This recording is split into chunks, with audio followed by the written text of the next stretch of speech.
میں ہوں اکبر زاہد اور آپ دیکھ رہے ہیں عرش چینل۔ آج بروز اتوار ایک زبردست احتجاج وقف ترمیمی ایکٹ کے خلاف وانمباڑی میں منعقد ہوا۔ یہ احتجاج آل انڈیا مسلم پرسنل لا بورڈ اور تنظیم جماعت وانمباڑی اور بہت سارے تنظیموں کی جانب سے منعقد کیا گیا تھا، جس میں ہزاروں کی تعداد میں لوگ آمبور سے ترپاتور، جولارپیٹ، وانمباڑی اور آس پاس کے جتنے بھی قریے تھے وہاں سے لوگ جمع ہوئے تھے۔ اس احتجاجی جلسے میں مسلمانوں کے علاوہ کثیر تعداد میں بہت ساری تنظیموں اور سیاسی پارٹیوں کے غیر مسلم لیڈر بھی شامل ہوئے تھے۔ ان تمام لیڈروں نے بشمول DMK، کمیونسٹ پارٹی آف انڈیا، پھر دلت سنگم، کانگریس پارٹی اور اس کے علاوہ کئی اور دیگر لیڈروں نے اپنی اپنی تقاریر میں مسلمانوں کا بھرپور ساتھ دینے کا وعدہ کیا اور یہ کہا کہ جب تک ان کی دم میں دم ہے وہ اس ایکٹ کی، اس ترمیمی ایکٹ کی مخالفت کرتے رہیں گے اور مسلمانوں کا بھرپور ساتھ دیں گے۔ آئیے اس پورے احتجاج کی جھلکیاں ہم دیکھیں۔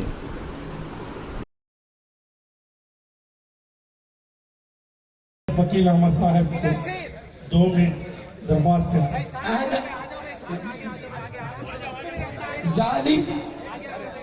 ظالم کو جنوروں کے وہ شامل ہے ظلم میں، ظالم کو جنوروں کے وہ شامل ہے ظلم میں، قاتل کو جنٹوں کے وہ قتل کے ساتھ ہے۔ ہم سر بکف تیار ہیں کہ حق فتیاب ہو، ہم سر بکف تیار ہیں کہ حق فتیاب ہو، کہہ دو اسے جو لشکر جرار کے ساتھ ہے۔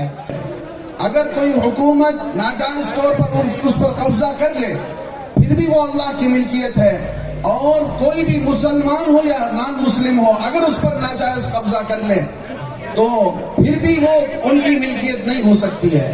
بس میں جمعیت علماء کی طرف سے یہ مطالبہ پیش کرتا ہوں کہ 1995 میں جو وقف ایکٹ بنایا گیا وہ سب سے بہتر تھا۔ اس سے قطع نظر کسی کو بلائے بغیر، کسی سے رائے مشورہ لیے بغیر جو ناجائز طریقے سے اس بل کو ترمیم کر رہے ہیں، بلکہ اس کی اصلاح کے نام پر اس کے اندر جو ہے تفریق کاری ہو رہی ہے، ہم اس کی آج پرزور مذمت کرتے ہیں۔ ہم جو ہے کسی کی مداخلت کو برداشت نہیں کر سکتے ہیں، اور آج یہاں پر ہم مظاہرہ کر رہے ہیں۔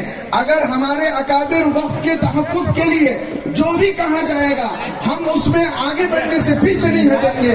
கண்டிப்பாக இப்படிதான் இருக்க வேண்டும். ஒருவருக்கு தீங்கு ஏற்பட்டால் மற்றவர்கள் அதை போக்க துடிக்க வேண்டும், முன்வர வேண்டும்.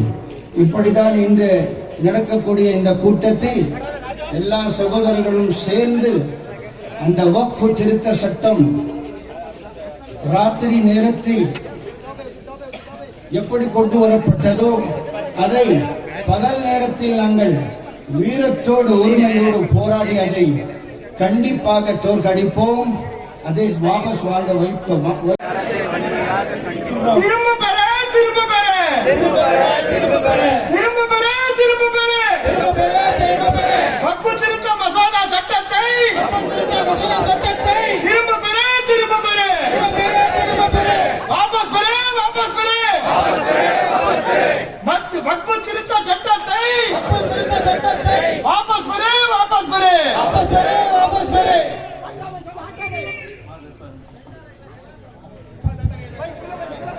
வக்ஃப் திருத்த மசோதாவை வாபஸ் பெற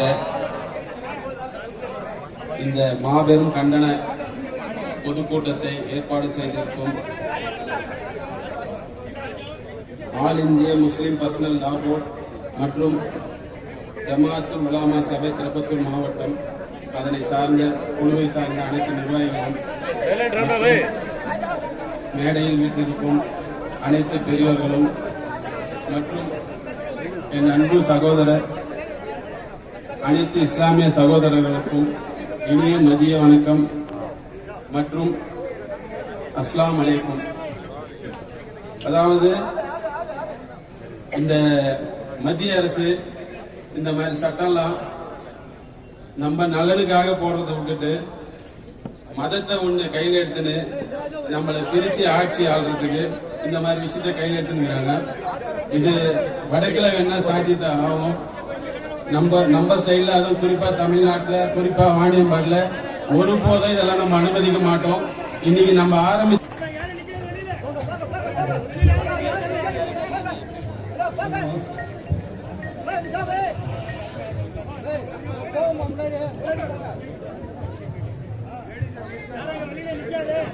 முஸ்லிம்களுடைய சொத்துக்களை கொள்ளையடிக்கின்ற நோக்கத்தில் கொண்டுவரப்பட்ட இந்த வக்ஃப் வாரிய திருத்த சட்டத்துக்கு எதிராக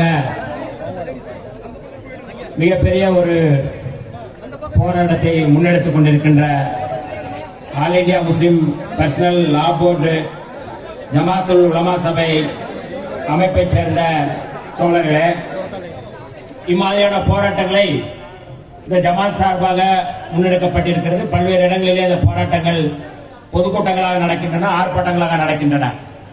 கடந்த 8ஆம் தேதி விடுதலை சிறுத்தைகள் சார்பில் தமிழ்நாடு முழுக்க இந்த வக்ஃப் வாரிய திருத்த சட்டத்தை திரும்ப பெற வேண்டும் என்று எங்களுடைய கட்சியினுடைய தலைவர் எழுச்சி தமிழர்களுடைய சார்பிலே அவருடைய தலைமையிலே போராட்டம் நடைபெற்றது.